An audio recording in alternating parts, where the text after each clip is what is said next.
നാടൻ പപ്പായ വെച്ചിട്ടുള്ളൊരു നല്ലൊരു റെസിപ്പിയാണ് ഇന്ന് ചെയ്ത് കാണിക്കുന്നത്. അപ്പോൾ അതിനായിട്ട് പപ്പായ ഇതുപോലെ ഇങ്ങനെ ചെറുതായി മുറിച്ചിട്ടുണ്ട്.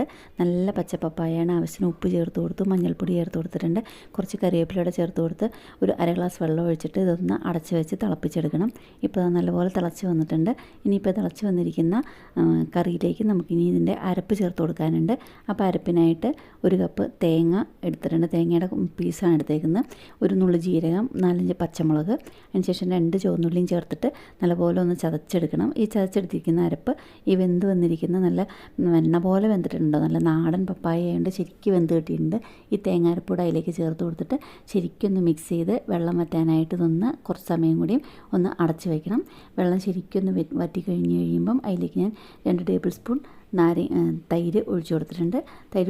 അതിൻ്റെ കൂടെ തന്നെ 1 ടേബിൾ സ്പൂൺ വെളിച്ചെണ്ണ കൂടെ ഒഴിച്ചു കൊടുത്തിട്ട് നല്ലപോലെ മിക്സ് ചെയ്തിട്ടുണ്ട്. ചോറിന് നല്ല സൂപ്പർ കോമ്പിനേഷൻ.